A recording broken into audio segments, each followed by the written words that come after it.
Hi everyone. Today we are going to discuss about rational number as well as we will discuss about irrational number also. Okay, what exactly a rational number is? A number which can be expressed in the form of P upon Q, where P and Q both are integers as well as Q should not be equal to 0. Then such number will be known as rational number. We will see some of the examples. For example, 2 divided by 3. Let's say this is P, this is Q, both are integers. Other examples, 1 by 2. 0 is also rational number. Why? Because 0 you can express in form P upon Q. 0 divided by 2, 0 divided by 3. They all are. That's how you can express them. As well as any integer. For example, 3. This is also rational number. Why? Because you can express it in the form of P upon Q, where both are integers.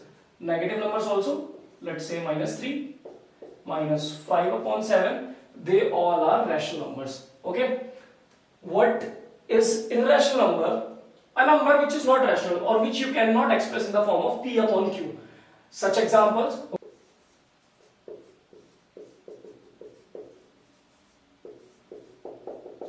Which you cannot express in the form of P upon Q. For example, root 2. You cannot express in the form of P upon Q here. This is not an integer, right? That's why. Root 3.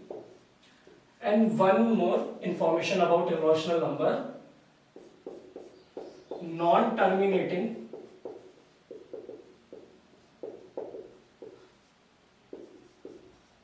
non-recurring decimal.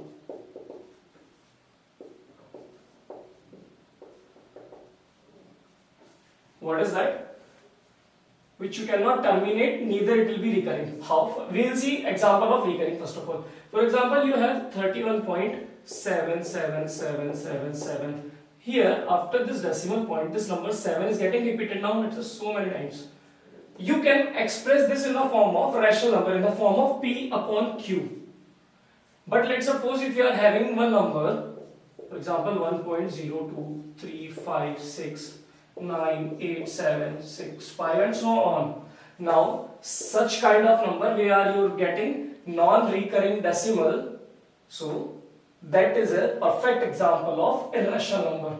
Now if you will talk about this, that why this number, how we can express this in the form of rational number. Okay.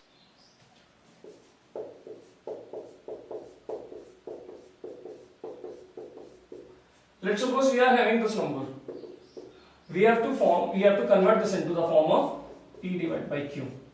That means rational number. Okay. So we can write it as 0.7 dot. Let's say this is x. We can write it like this. Okay. Let's say this is equation 1. Now multiply both on the side by 10. So we get 10x, and when I do that, so here I will be getting 7.7 and dot of this. Okay. Now equation 2 minus equation 1. When you do it, 10x minus x. And here you get 7.7 minus 0.7. Alright. So here 10x minus x will give us 9x. And this will give us a perfect 7. So here x is equals to what? I'll write down here. X is equals to what? 7 upon 9.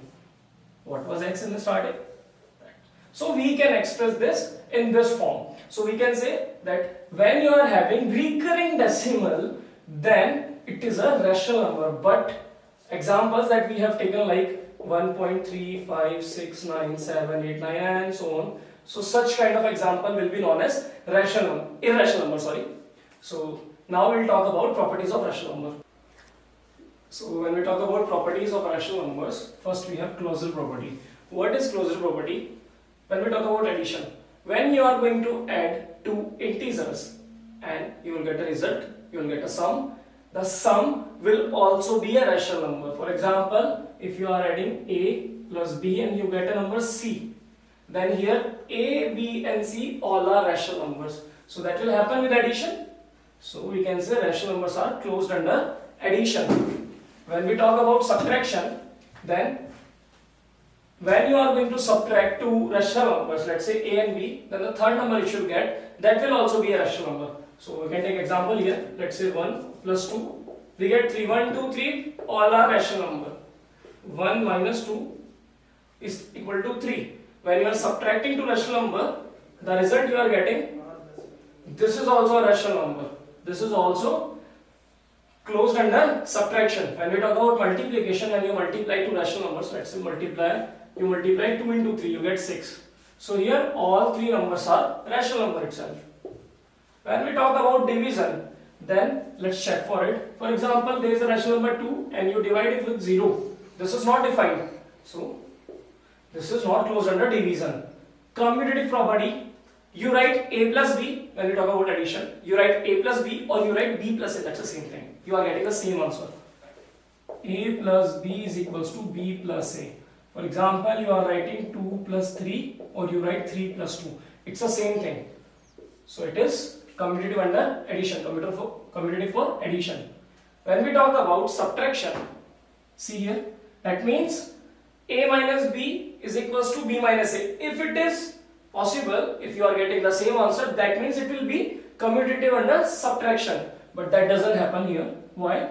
Because when you write A minus B or you write B minus A, for example, take this example only, 2 minus 3 and 3 minus 2. Here you will get minus 1 and here you will get plus 1. Different answer. No. When we talk about multiplication, 2 into 3 or 3 into 2, same thing. When we talk about division, 2 divided by 3 gives us 2 by 3 and 3 divided by 2 gives us 3 by 2, which are not same.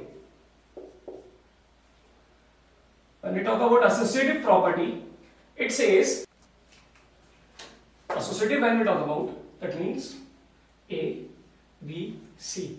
When I am talking about addition, I will put addition sign between them. When I talk about subtraction, I will put subtraction sign between them. When I talk about multiplication, multiplication sign will be here. When I talk about division, division sign will be there. So let's talk about addition first. Now what does it say? Associative property. Then if you are clubbing first two numbers or you club the other two numbers, then you are going to get the same answer. It happens in addition because 1 plus 2 plus 3 if you are doing, or 1 plus 2 plus 3 you are doing here, then no matter what where you are putting the bracket sign, you will get the same answer. But that does not happen in the negative sign, because a negative sign outside a bracket will change the sign of all the terms which are inside the bracket, right? So that's why it is not associative under subtraction. When we talk about multiplication, you are multiplying 2 into 3 into 4. So first of all you multiply 2 into 3 or you multiply 3 into 4. Then you multiply it again with 2. It's the same thing. Okay. So if you multiply first of all this number and then you multiply with 4, you will get 24. And let's suppose you club these two. Now you multiply these two first and then you will multiply with this 2. It's the same thing. So it is associative for multiplication as well, but not the same for division, because when you are going to divide 2 divide by 3 divide by 4. Okay, one example, another example, 2. They are not same. Why? See this, because when I am going to solve this 2 divided by 3, okay, I'll solve it here. It will be like this. Then division sign, and when I'll convert this to multiplication sign, I'll have to write the reciprocal of 4, which will be 1 by 4. In the other case, 2 divided by 3 by 4, and when I convert this division sign into multiplication, I'll have to write the reciprocal of 3 upon 4, which is 4 upon 3. Here you are getting 2 divided by 12. Here you are getting 8 divided by 3, which are not same. So we can say this is not associative under division as well.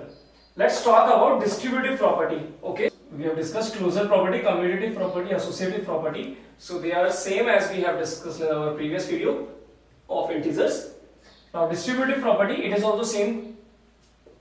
Here, let's say this is A multiplying B plus C. Okay, now what will happen? This term which is outside, first of all it will get multiplied with B and then followed by the sign, and then it will get multiplied with C. What we are going to get? AB plus AC. So that's what our properties of rational number. So students, we have discussed about rational number, irrational number and their properties. So thank you for watching this video.